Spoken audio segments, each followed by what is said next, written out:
ओम नमो भगवते वासुदेवाय नमः। आपके अपने चैनल प्रभु वंदना में आपका बहुत बहुत स्वागत है। आप सभी को अपरा एकादशी की हार्दिक शुभकामनाएं। भगवान विष्णु की कृपा सदैव आप और आपके समस्त परिवार पर बनी रहे। ज्येष्ठ मास की कृष्ण पक्ष की एकादशी को अपरा एकादशी कहते हैं। अपरा शब्द का अर्थ है जिसकी कोई सीमा ना हो।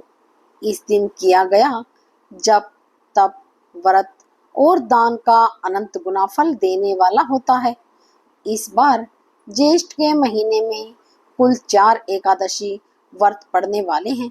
ज्येष्ठ मास की इस एकादशी का व्रत धारण करने से भगवान श्री हरि की विधि विधान से पूजा करने से समस्त प्रकार की कामनाएं पूर्ण हो जाती हैं। इसके साथ ही घर परिवार में सुख समृद्धि भी बनी रहती है। भगवान श्री हरि विष्णु की असीम कृपा की प्राप्ति होती है और मरण उपरांत वैकुंठ लोक की प्राप्ति होती है, अर्थात मोक्ष की प्राप्ति होती है। तो अगर आप एकादशी का व्रत धारण करते हैं तब तो अत्यंत ही श्रेष्ठ है। मान लीजिए किसी कारणवश अगर आप एकादशी का व्रत नहीं कर पाते हैं तो भी आपको एकादशी व्रत के दिन विधि विधान से भगवान श्री हरि विष्णु की पूजा अवश्य करनी चाहिए। अपना भोजन सात्विक रखें और शुद्ध आचार विचार व्यवहार रखकर भगवान श्री हरि विष्णु के नाम का मंत्र का स्मरण कीजिए। निश्चित ही भगवान श्री हरि विष्णु की असीम कृपा आपको प्राप्त हो जाती है।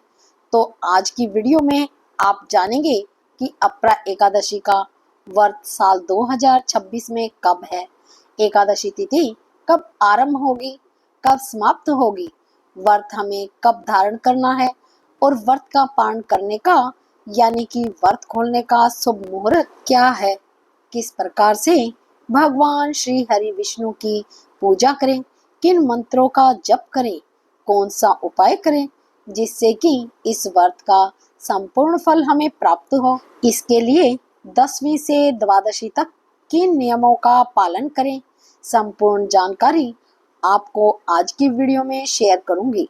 इसलिए आज की वीडियो बहुत ही महत्वपूर्ण है, पूरी जरूर देख लीजिए। और अगर आपको वीडियो अच्छी लगे तो लाइक भी जरूर कीजिए। बात करें अपरा एकादशी के महत्व के बारे में तो देखिए, पुराणों में इसका विशेष महत्व बताया गया है। ऐसा कहा जाता है कि एकादशी का व्रत करने से ब्रह्म हत्या जैसे अपराधों से भी मुक्ति मिल जाती है। इसके साथ ही प्रेत योनि से भी मुक्ति मिल जाती है। अपरा एकादशी अर्थात अपार सुख देने वाली एकादशी, तो भगवान श्री हरि विष्णु की अपार कृपा की प्राप्ति होती है। अगर हम एकादशी का व्रत धारण करते हैं या फिर बिना व्रत किए भी आचार विचार व्यवहार शुद्ध रखकर भगवान श्री हरि विष्णु की पूजा करते हैं। और अब जानते हैं कि अपरा एकादशी का व्रत साल 2026 में कब है। देखिए, एकादशी तिथि का प्रारंभ हो रहा है 12 मई 2026 को दोपहर 2:52 पर और एकादशी तिथि का समापन होगा 13 मई को दोपहर में 1:30 पर। एकादशी का व्रत सूर्योदय कालीन तिथि के अनुसार धारण करते हैं। ऐसे में 13 मई 2026 को एकादशी का व्रत हमें धारण करना है और दिन होगा बुधवार का। एकादशी के दिन सूर्योदय काल का समय है सुबह 5:32 पर और सूर्यास्त का समय है शाम 7:04 पर। बात करें ब्रह्म मुहूर्त की तो सुबह 4 बजे से 4:50 तक होगा। यह समय ब्रह्म मुहूर्त का है।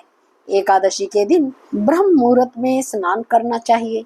गंगा जल मिश्रित जल से आप स्नान कर सकते हैं या फिर आपके घर के आसपास कोई भी पवित्र नदी है तो वहां जाकर भी स्नान कर सकते हैं। स्नान करने के बाद विधि विधान से भगवान श्री हरि विष्णु की पूजा करनी चाहिए। सूर्य देव को जल देना चाहिए।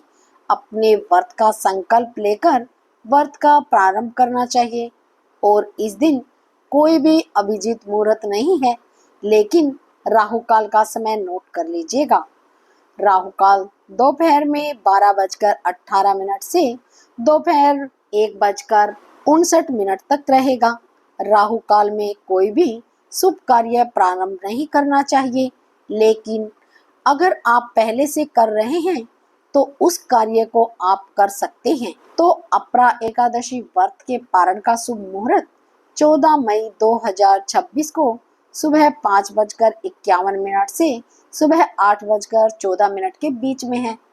अगर किसी कारणवश आपको व्रत के पारण में देर हो भी जाती है तो भी आपको इतना जरूर ध्यान रखना है कि द्वादशी तिथि समाप्त हो इससे पहले आपके व्रत का पारण हो जाए। और द्वादशी तिथि के समापन का समय है 14 मई 2026 को सुबह 11:20 पर।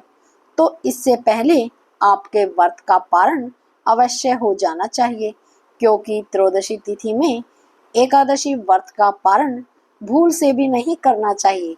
तो दोस्तों, यह है आज की वीडियो। उम्मीद करती हूँ आपके लिए उपयोगी होगी।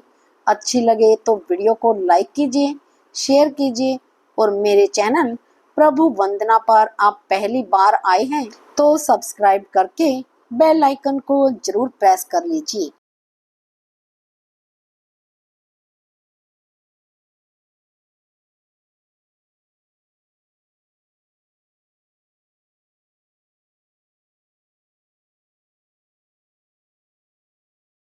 ताकि आने वाली सभी वीडियोज का नोटिफिकेशन आपको मिलता रहे। तो मिलती हूँ मैं आपसे अगली वीडियो में। तब तक के लिए जय श्री हरि विष्णु।